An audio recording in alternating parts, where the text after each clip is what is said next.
Hey, this is Gin Dumcius with MassLive.com. I'm here with Massachusetts State Senator Eric Lesser, and we are on a whistle stop tour, partly by commuter rail. We're on a commuter rail train, as you can see, on the Worcester-Framingham line. We're on our way to Framingham, and as part of his push for a study of east-west high-speed rail, getting there quickly. I'm a longtime public transit user. I grew up on the Red Line in Quincy, so I'm very familiar with the system. So tell me about your proposal and exactly what you're trying to do today. Yeah, well, again, thanks for having us, and we're excited to do this. I think what we're trying to do is we're trying to make the point that this is actually a project that helps all of Massachusetts. We started the day in Boston.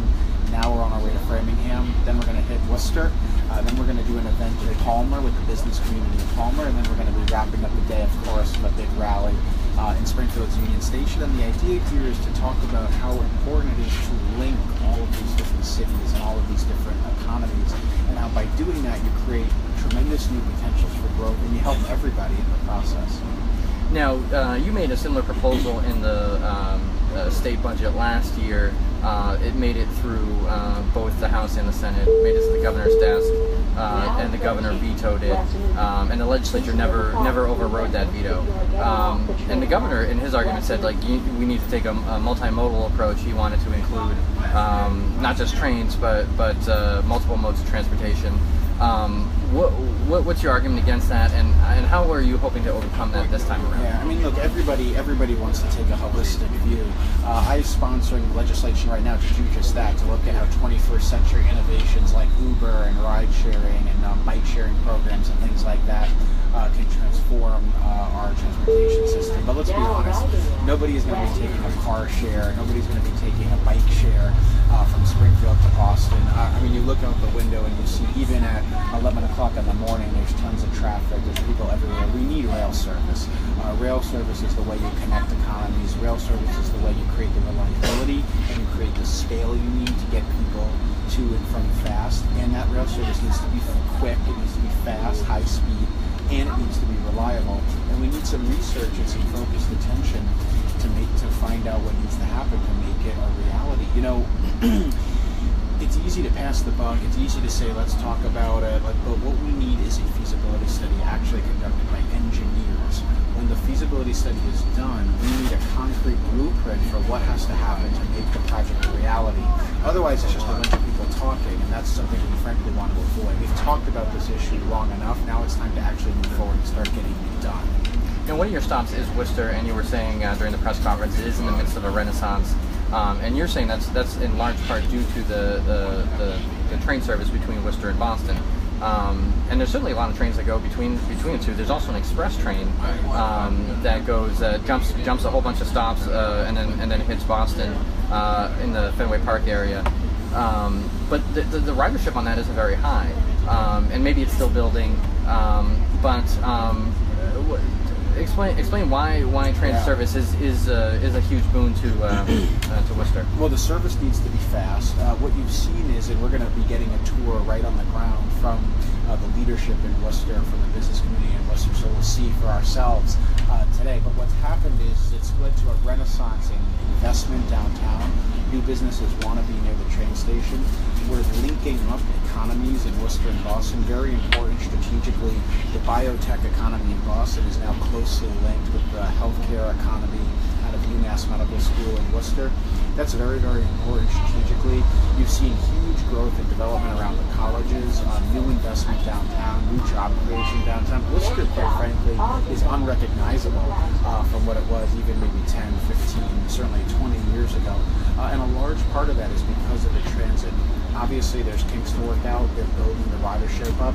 But two things happen. First, just the raw reality of new people coming in and out through that train station every single day has driven development, driven foot traffic, reduced the public safety concerns, increased the property values.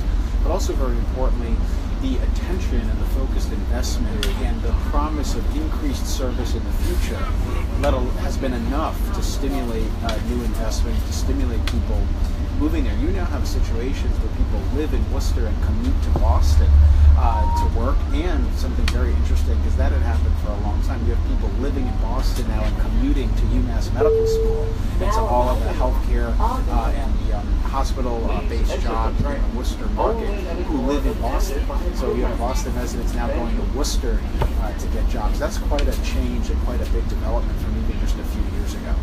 And I believe a top Worcester official, Joe Petty, he does commute. He takes the commuter rail into the Boston's financial district on a regular basis. Yeah, exactly, and he's the mayor. So so you think about how what the transformative impact of this could be. Imagine if we were able to extend that service to Springfield, make the train even faster, make the service even more frequent. It would transform not just Springfield, but it would transform our entire region. Suddenly, Western Mass becomes competitive for a whole host of different industries. It can attract all kinds of new investment, and we can keep our young people close to home, which is so important. So what are the differences? Again, the proposal was vetoed last year by the governor. You folks are trying to put it in the state budget, and again, this is a feasibility study. You're trying to put it in the state budget for this year. What's different? What's changed in the year that you think that it'll have a better shot this time? Well, I think we're making the case. We're activating people. We're getting people excited. People I think were very frustrated and disappointed when this was vetoed last year. Quite frankly, it was a slap in the face to Western Mass, to our entire region.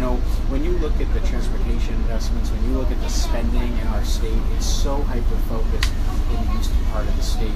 Western Mass needs some attention. Western Mass needs some investment also, and we've been making that case. And the important and exciting thing about this project is this isn't just a Western Mass project. This is a project for our entire Commonwealth. It stitches together our entire economy, which is why, for example, the Boston Chamber of Commerce has come out in favor of this proposal, because they understand the single biggest challenge facing Boston is out-of-control prices.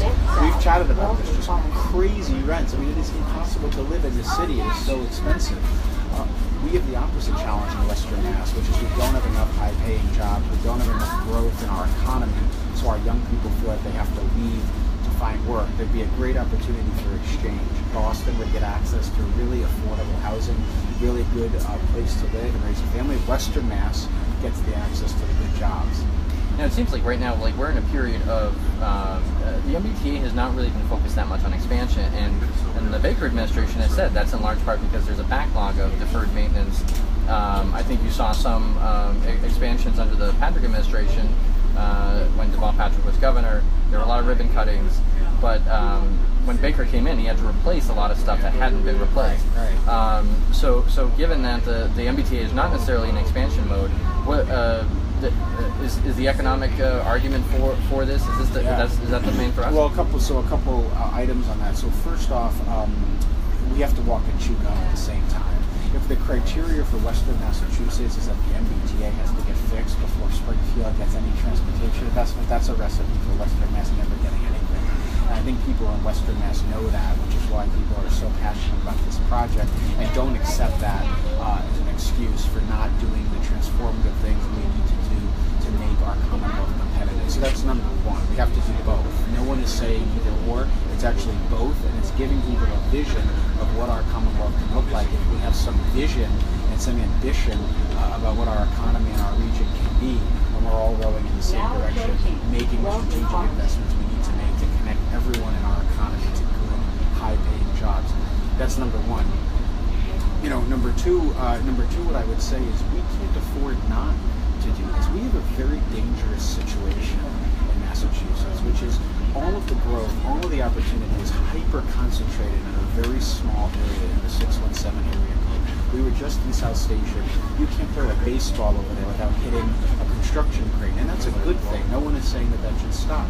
That dynamism, that energy powers the rest of our Commonwealth's economy, but that is not sustainable. You cannot have a situation where one area, one very compact area, sees all of the investment, all of the growth, all of the job creation, and the rest of the Commonwealth gets left behind as our economy continues to make this transition.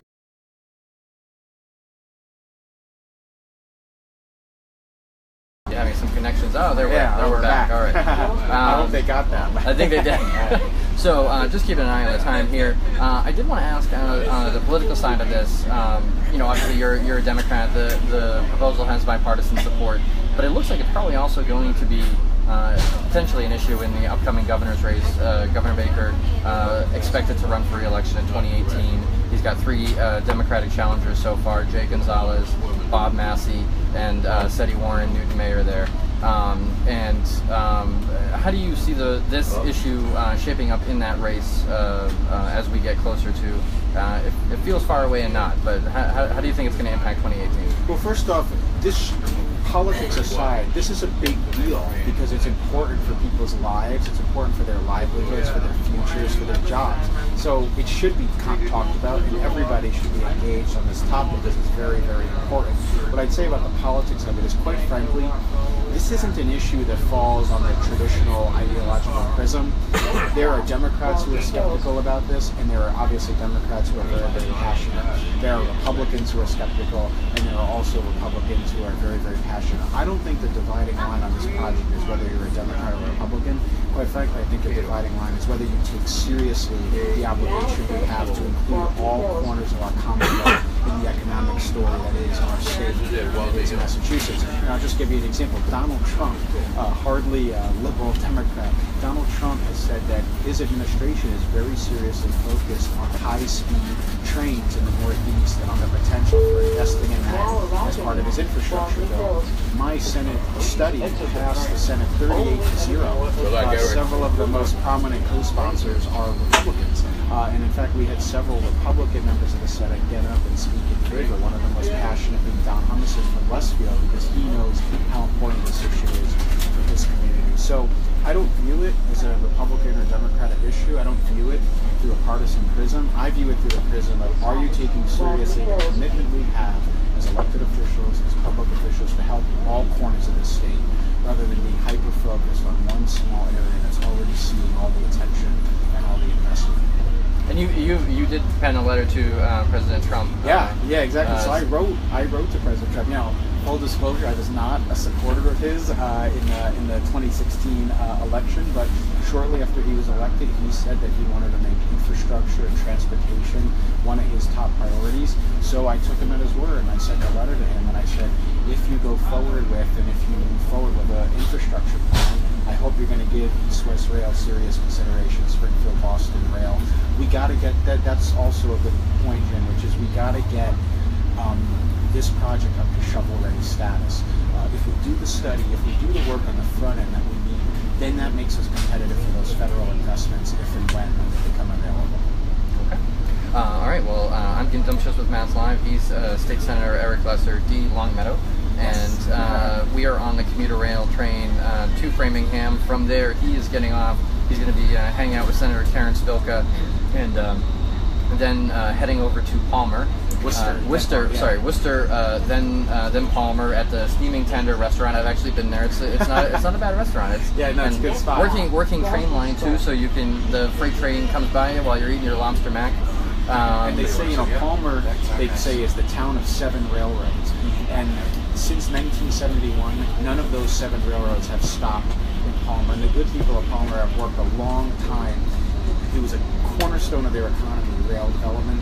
And the good people of Palmer and the entire region in eastern Hampton County and Worcester County there waited a long time to see that train service restored. And we're going to go there today and talk to them about how important that'll be for them and for their families.